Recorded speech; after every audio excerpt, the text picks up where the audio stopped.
Hey guys,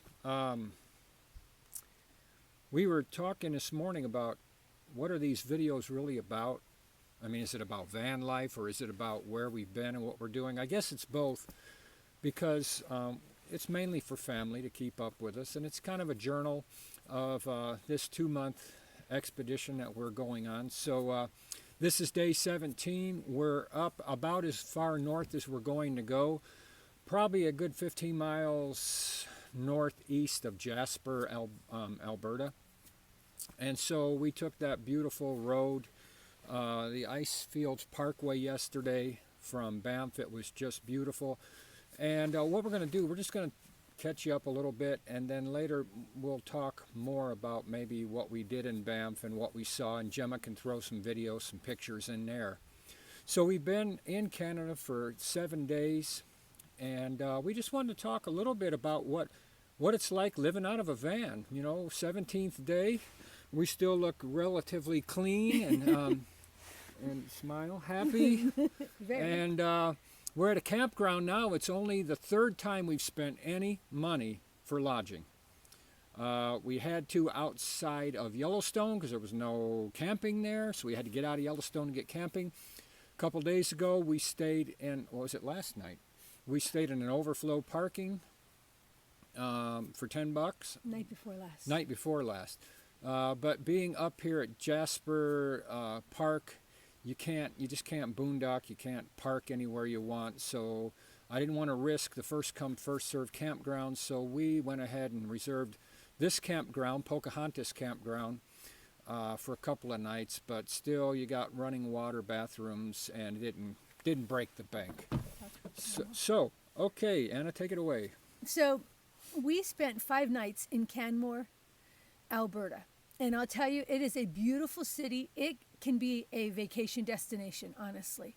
In fact, we saw many posters about Highland activities and games and stuff, and there's shopping, and very accommodating. There's a Starbucks, a lot of great restaurants and places to visit. But we stayed in the back lot of a grocery store for 5 nights, and we were not alone. We were in a camp of metal tents, you might call them.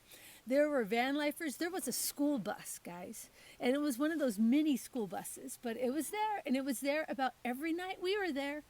I saw other vans, and so I got to take a peek at a couple of them since we've been up here, and some had their beds on raised platforms so that they had tons of storage.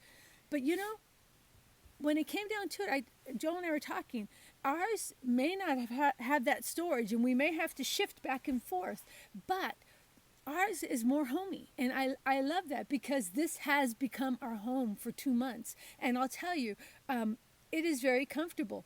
After we've shifted and we're set up for the night, we are set up, we're comfortable, we're in front of our TV, we've got comfy pillows and a nice little table, bed table to put our drinks on top of. I mean, it's been perfect. So, I think you have to decide how long you're gonna be gone, and also, do you want comfort or do you want what would be not flexibility but utility?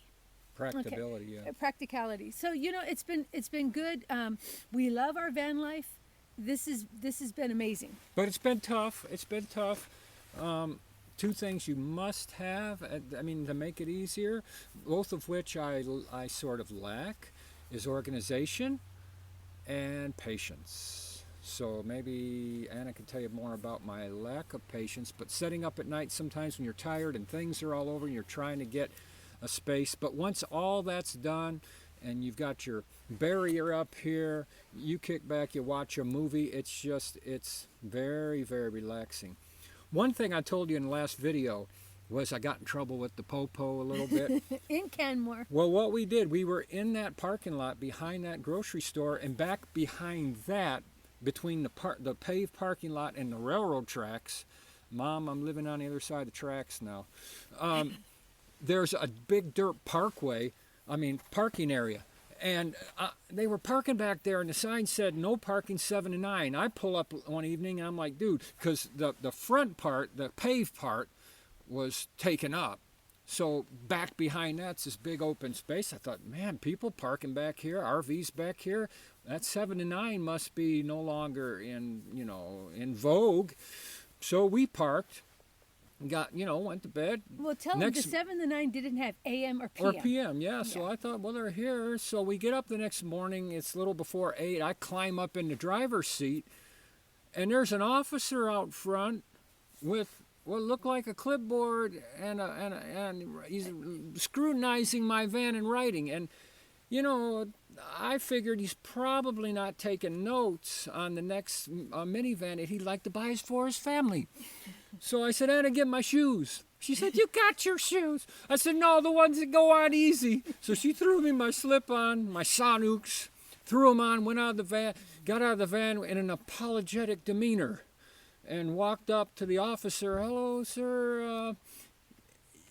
And I think he asked something like, now, are these other vehicles with you? There were a few others there. It's like, no. And I said, we're kind of new at this. And so he looked at me in a redemptive aspect and said, get out of here. And I was like, going. And so we were gone. In the van, turned left, pulled out, and then actually there was no outlet in that area. So we kind of got into another parking lot with buildings and all. So I thought, okay, I'm turning around and I want to go back and talk to those officers and find out what's going on. What's the deal here? I'm a law-abiding citizen. So we drove back. They're getting ready to pull off. I pull up with them. We open our windows. I said, so he gave me the lowdown. He said from 7 a.m. to 9 a.m. every day you have to clear out of here. He said we don't want anyone putting up semi-permanent, putting awnings out and just living here. So we want it cleared and clean every day. And I said, you know what? It looks like it's working.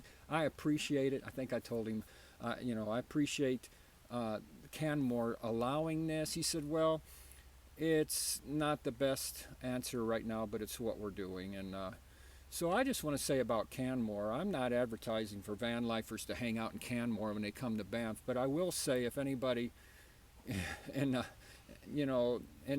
local government of Canmore ever sees this, I appreciate the fact that we had that opportunity.